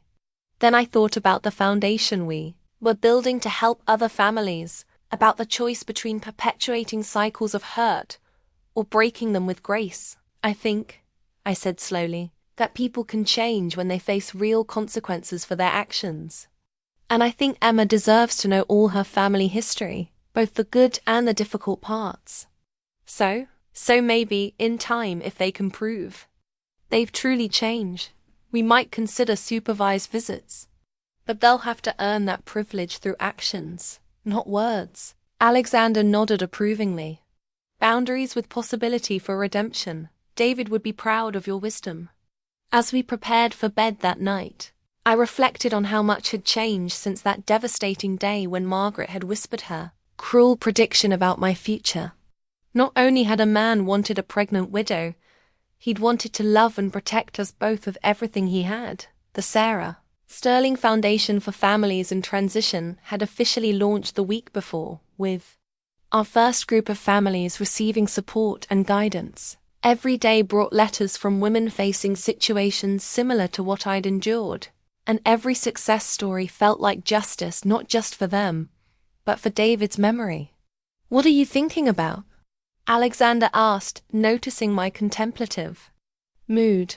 "I'm thinking about how wrong they were," I said. "The Matthews family, they thought grief would make me weak, that being a single mother would make me desperate, that I'd be grateful for whatever scraps they threw me. And instead, I found strength I didn't know I had, a love deeper than I thought possible, and a purpose that gives meaning to everything we went through." Alexander pulled me close, and I marveled at how safe I felt in his arms, how completely at home in this life we'd built together. "Tomorrow," he said, "we start planning Emma's first birthday party." I smiled, thinking about celebrating a year of her life. A year of our family, a year of building something beautiful from the ruins of loss. What kind of party? "The kind," Alexander said with a grin, "that shows everyone how much joy is possible when a family is built on love instead of fear." Perfect. Absolutely perfect. The final confrontation came on a Tuesday afternoon, 6 months after the adoption was finalized. I was in our home office, reviewing applications for the foundation's second round of funding, when Patricia called to say that Margaret Matthews was in the lobby, asking to see me. "She says it's important," Patricia explained. "She looks different, older, tired." I looked across the room at Alexander, who was on a conference call with investors, Emma playing quietly on a blanket at his feet. Our life had found such a peaceful rhythm that the mention of Margaret's name felt like a discordant note in a beautiful symphony. "Send her up," I said finally, "but stay close." 10 minutes later, Margaret Matthews stood in our living room, and Patricia had been right, she looked dramatically different. Gone was the cold, imperious woman who had delivered cruel ultimatums at David's funeral. This woman looked fragile, diminished, wearing a simple black coat instead of her usual designer clothes. "Thank you for seeing me," she said quietly, her voice lacking its familiar sharp edge. "What do you want, Margaret?" I asked, not offering her a seat. Emma was napping in her nursery, and I wanted this conversation over before she woke up. "I want to apologize," Margaret said, the words seeming to cost her enormous effort, "for everything. For the things I said at the funeral, for trying to take your home, for the legal battle, all of it." I studied her face, looking for signs of manipulation or hidden agenda. "Why now?" Margaret's composure cracked slightly. "Because I've lost everything. The house, our savings, our reputation, all of it. And in the process of trying to destroy you, I've had to face some very ugly truths about myself." She reached into her purse and pulled out a framed photograph, one I recognized from David's childhood bedroom at their house. It showed David at about 5 years old, grinning at the camera with gap-toothed joy. "I found this when we were packing to move out," Margaret continued, "and I realized I couldn't remember the last time I saw him smile like that as an adult. The last time he looked truly happy was in your wedding photos." The admission seemed to pain her physically. "David tried to help us," she continued. "Before he died, he offered to pay off our debts privately. No conditions, no lectures, just help because he loved us despite everything. And I refused because I was too proud to admit we needed saving." I thought about David's journal entries, his frustration with his family's pride and stubbornness. "So you decided to take his money anyway," I said quietly. "After he was dead and couldn't choose to give it freely." "Yes," Margaret whispered. "And in doing so, I dishonored his memory and hurt the 2 people he loved most in the world." Alexander had finished his call and now stood in the doorway, Emma in his arms. She'd woken from her nap and was looking around with bright curiosity. "Mrs. Matthews," Alexander acknowledged with cool politeness, Margaret's eyes fixed on Emma. And I saw genuine longing there. "She's beautiful. She has David's eyes." "She does," I agreed. "And David's kind heart, I hope." "May I?" Margaret's voice broke. "May I hold her? Just for a moment?" I looked at Alexander, who nodded slightly. Emma was secure in her identity now, surrounded by so much love that a few minutes with her biological grandmother couldn't threaten that foundation. Very carefully, I said, taking Emma from Alexander and placing her in Margaret's arms. Margaret's tears came immediately, flowing silently as she looked down at her granddaughter. Emma, with the fearless curiosity of a 1-year-old, reached up to touch Margaret's face. "Hello, sweetheart," Margaret whispered. "I'm your grandmother. I know I haven't been a very good one, but I want you to know that your daddy was the most wonderful little boy, and he grew up to be an amazing man who loved your mommy very much." It was perhaps the most honest thing I'd ever heard Margaret say. "We lost everything because of our pride and bitterness," she continued, still holding Emma. "Our house, our retirement, our relationship with the one grandchild we have. Robert had a heart attack last month, mild, but it was a wake-up call. We're not getting any younger, and we've wasted so much time on anger." I felt Alexander's hand on my shoulder, a steady reminder of the strength and love that now anchored my life. "What do you want from us, Margaret?" I asked. "Nothing," she said, surprising me. "I don't deserve anything from you. I just wanted you to know that I understand now. David chose well when he chose you. You're strong in ways I never understood, kind in ways I never learned to be. He would be so proud of the woman you've become and the mother you are." She handed Emma back to me, her movements careful and reverent. "I brought something else," Margaret said, reaching into her bag. She pulled out a small velvet box, David's father's watch. It was supposed to go to David's son, but she looked at Emma. "I thought maybe she could have it someday, to remember that she came from love, even when that love got twisted by fear and pride." The watch was beautiful, clearly valuable, but more importantly, it represented a piece of David's history I'd never known about. "There are photos too," Margaret continued, pulling out an envelope, "of David as a baby, as a child. Stories about the kind of little boy he was, the games he loved, the dreams he had. I thought maybe Emma should know those parts of him too." I took the envelope, feeling the weight of David's childhood memories. "Margaret," I said carefully, "if you're serious about changing, if you really want to be part of Emma's life someday, it has to be on our terms. No manipulation, no guilt, no attempts to undermine our family." "I understand," she said quickly. "And I know I haven't earned that privilege yet. Maybe I never will. But if you ever decide to give me another chance, I promise I'll be the grandmother Emma deserves, not the bitter woman who tried to hurt her mother." After Margaret left, Alexander and I sat on the couch with Emma between us, looking through the photos. There was David at 3, covered in mud but beaming. David at 8, proudly, holding a science fair trophy. David at 16, awkward and sweet in his first suit. "What do you think?" Alexander asked. "Do people really change?" I studied the photos, seeing glimpses of the man I'd loved in the face of the boy he'd been. "I think desperation can break people open," I said finally. "And sometimes, when they're broken open, they find better versions of themselves. And if they don't, then Emma will know we tried to show grace," I said. "That we chose forgiveness over bitterness, hope over fear." Alexander nodded, understanding the lesson we wanted to teach our daughter. That's what David would have wanted. Looking at our family photo on the side table, Alexander, Emma, and me laughing together at the park, I realized how far we'd all come. The woman in that photo was strong, confident, and surrounded by love. She bore little resemblance to the frightened, grieving widow Margaret had tried to destroy. Sometimes, the best revenge was simply refusing to become the bitter person your enemies expected you to be. 1 year after Margaret's unexpected apology, the Sarah Sterling Foundation for Families in Transition had become more than I'd ever dreamed possible. What had started as a way to help women facing situations like mine had evolved into a comprehensive support network that had assisted over 300 families across 5 states. The Foundation's charter, framed and hanging in our main office, represented everything Alexander and I had built together, a legacy of hope emerging from heartbreak, strength born from adversity. Mrs. Sterling? My assistant knocked on my office door.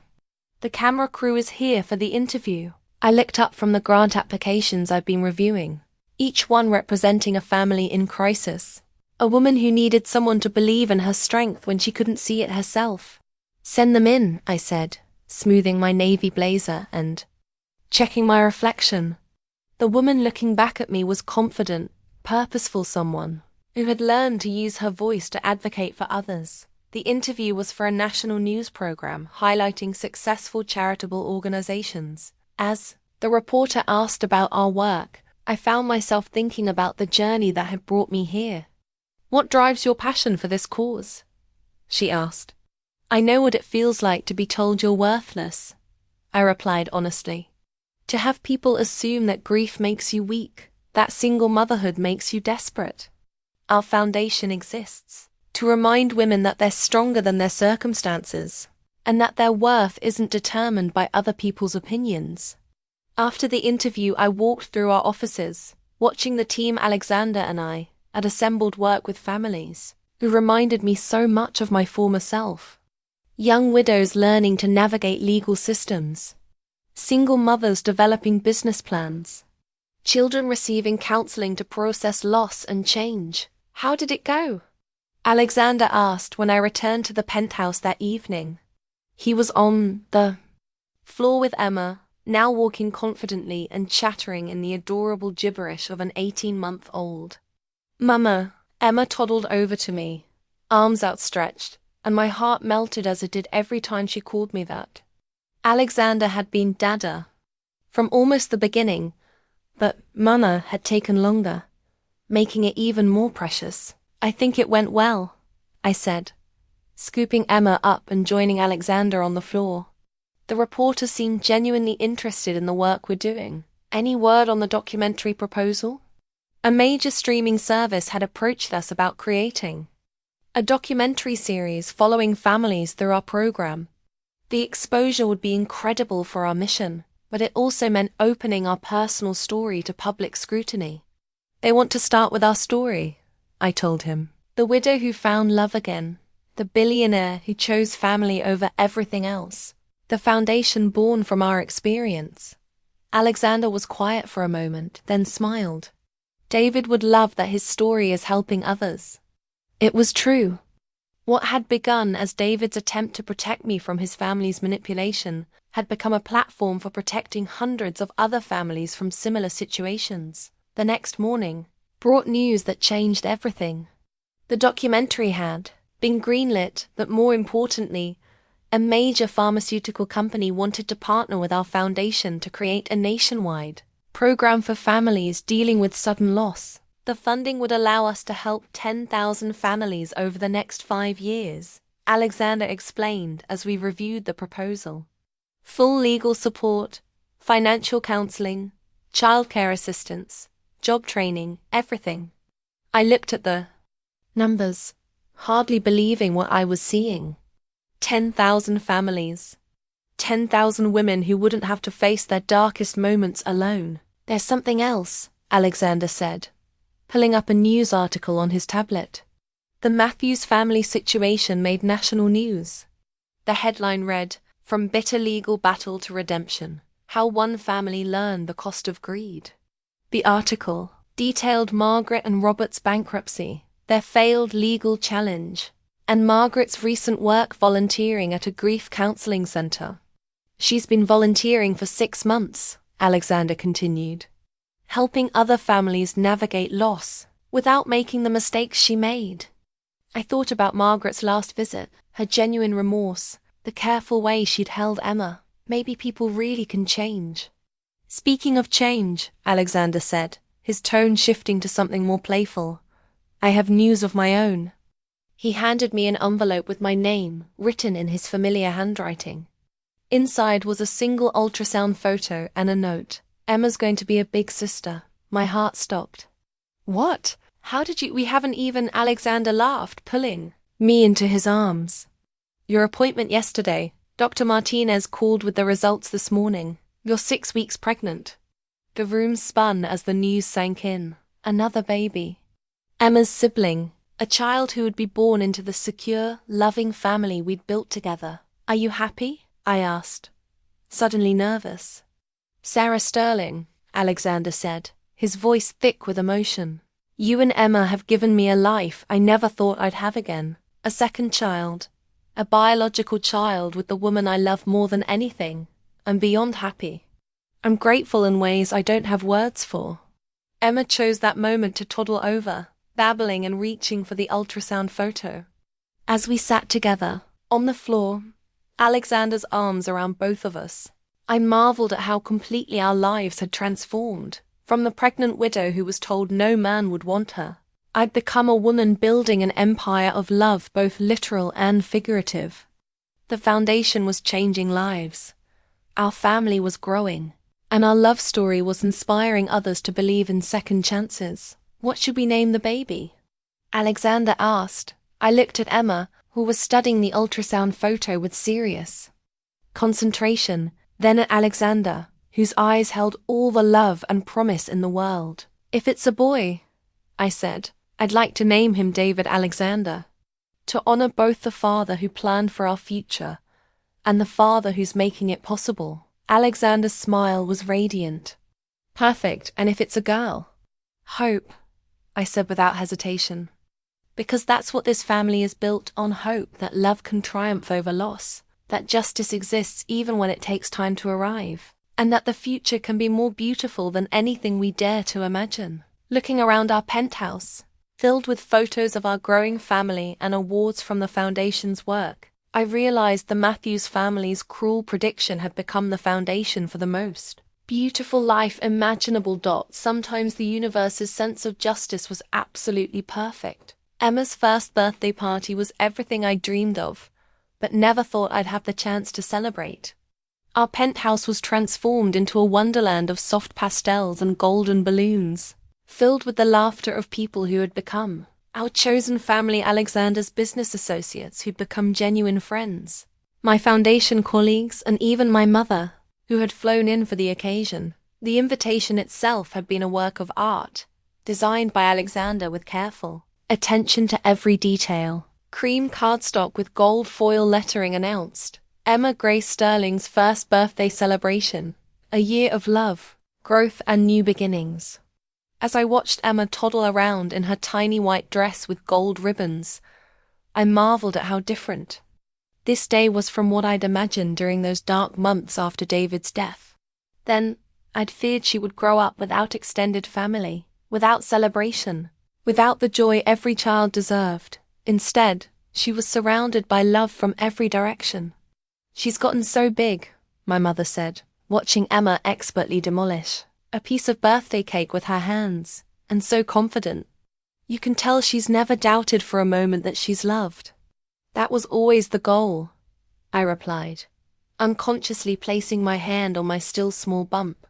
At 12 weeks pregnant, I was just beginning to show, and we decided to announce the new baby today. Alexander appeared at my side, carrying a beautifully wrapped gift.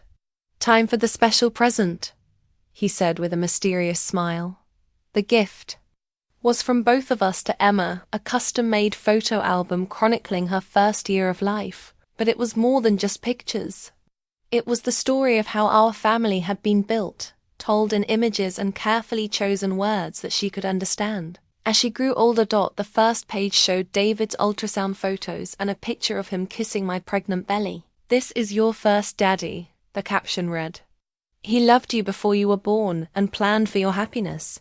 The subsequent pages showed Emma's birth, her first moments with Alexander, our wedding with her as the tiny guest of honor, the adoption ceremony, holidays, milestones, a visual representation of love triumphing over loss. As Alexander read the captions aloud, Emma babbling happily on his lap, I felt the presence of everyone who had shaped our journey. David's love that had made Emma possible. Alexander's devotion that had given us both security and joy. Even Margaret's unexpected redemption, which had taught us about forgiveness and second chances. There's one more page, Alexander said, turning to a spread that was mostly blank except for a single ultrasound photo and the words, and the family keeps growing. The room fell silent as our guests processed what they were seeing. Then my mother started crying happy tears, and soon everyone was congratulating us and exclaiming over the news. "A sibling for Emma," my mother said, hugging us both. "David would be so thrilled to know his daughter will have a brother or sister." As the party continued around us, I found myself watching Emma with wonder. She had no idea that her existence had once been threatened by people who saw her as an obstacle rather than a blessing. She had no memory of the legal battles fought over her future or the wealth that had been hidden to protect her. All she knew was love, security, and the absolute certainty that she belonged. "What are you thinking about?" Alexander asked, noticing my contemplative mood. "I'm thinking about how wrong they all were," I said, watching Emma share her cake with a stuffed animal, her generosity already evident at such a young age. People who said no man would want a pregnant widow, who claimed I'd raise her alone and poor. "Look at this." I gestured around the room at the friends who'd become family, the successful foundation that bore my name, the husband who'd chosen to love us both completely, the second child we were expecting. "It's more than I ever could have imagined," I continued. "Not just the money or security, but the love, the purpose, the way pain became the foundation for helping others." Alexander's arm tightened around me. "David's plan worked perfectly. He protected you, and you used that protection to protect others." "We used it," I corrected. "This foundation, this family, this life, we built it together." As the afternoon progressed, I received a text that made me pause. It was from Margaret, who we'd cautiously allowed back into Emma's life through supervised visits over the past few months. "Saw the birthday photos online. Emma looks so happy and loved. Thank you for giving an old woman the chance to be a better grandmother. Happy birthday to our beautiful girl." I showed the message to Alexander, who smiled. "How far we've all come." Indeed. Margaret's transformation from bitter antagonist to genuinely remorseful grandmother had been one of the most surprising developments of the past year. Her volunteer work with grieving families had not only helped others, but seemed to heal something broken inside her. "Should we invite her to the baby shower?" I asked. Alexander considered this. "If you want to, but with clear boundaries, as always." As Emma's party wound down and our guests began to leave, I helped clean up while Alexander put Emma down for her nap. The apartment felt peaceful, filled with the contentment that comes from celebrating genuine joy with people who truly care. "Perfect party," Alexander said, returning from the nursery.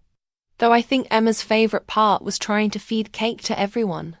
I laughed, remembering our daughter's determined efforts to share her birthday treats. "She has your generous heart.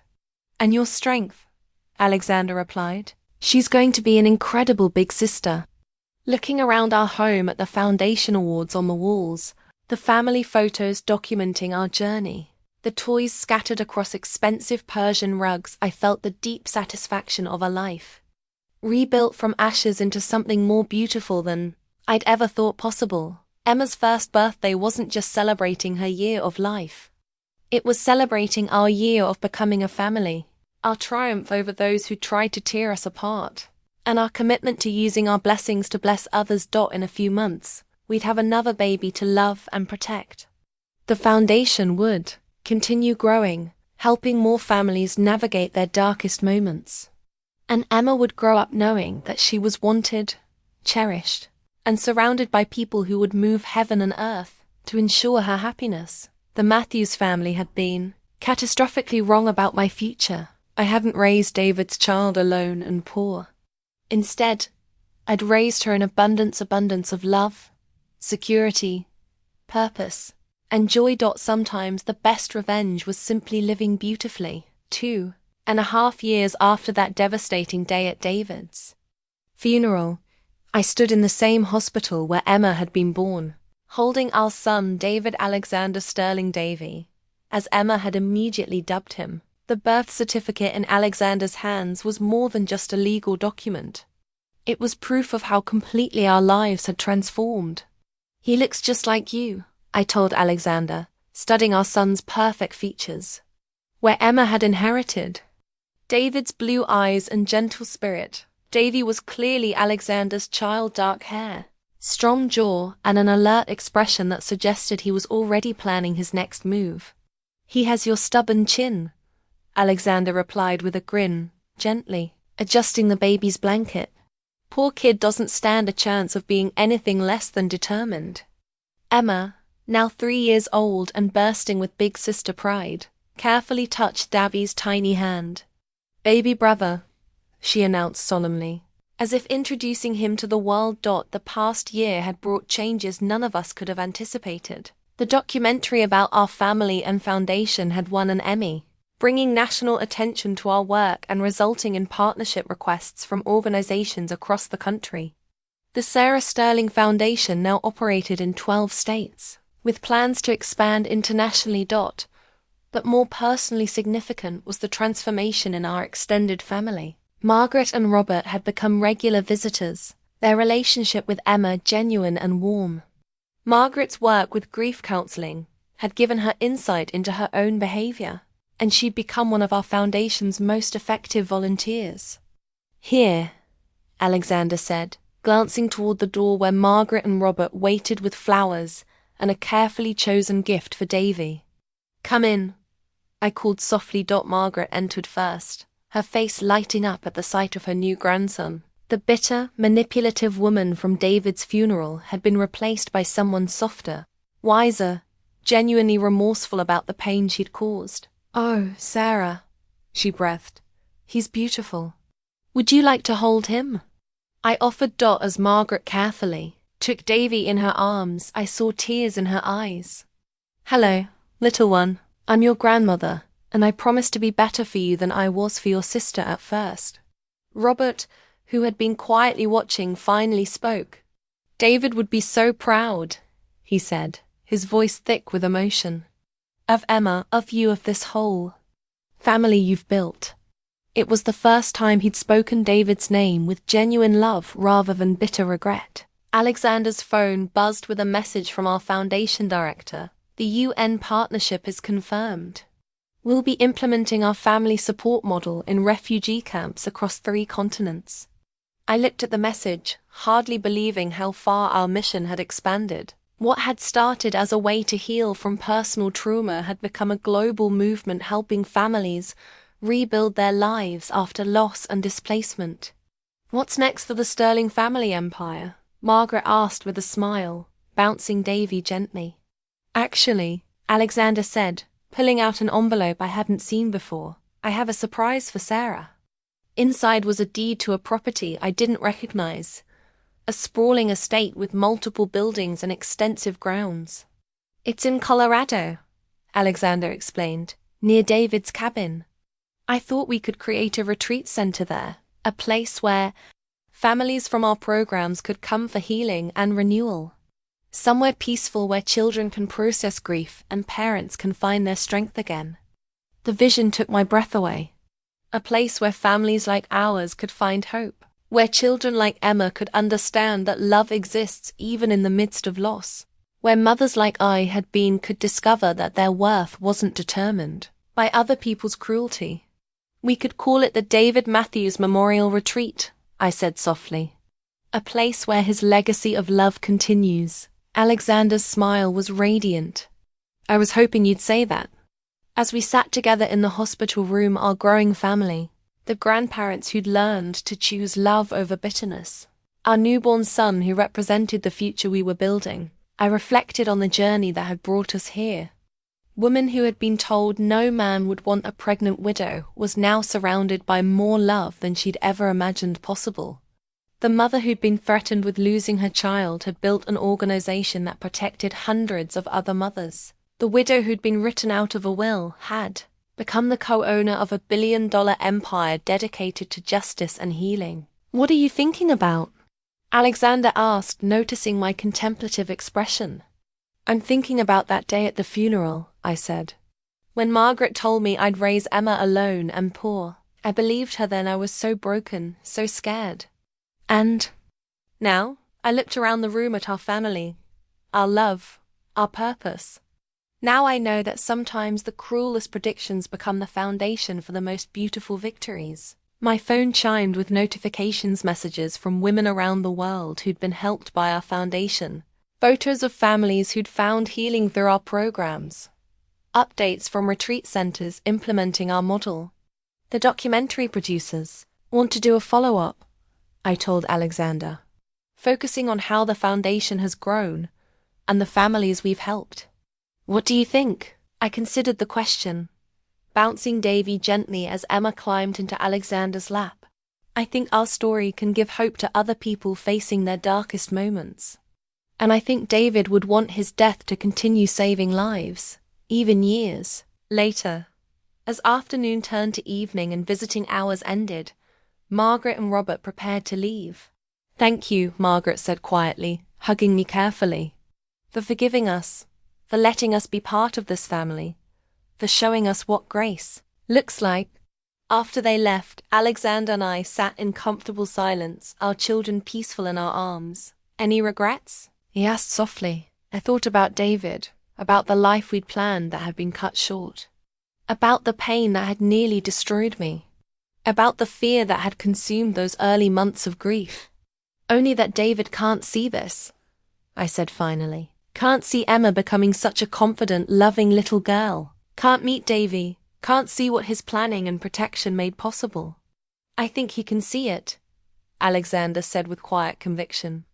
And I think he's proud of the woman you've become, the mother you are, the lives you're saving. Looking at our family, at Emma curled against her daddy's chest, at Davy sleeping peacefully in my arms, at the man who'd proved that love could bloom even in the ruins of tragedy, I knew the Matthews family's cruel prediction had become the greatest gift of my life. They'd said no man would want a pregnant widow.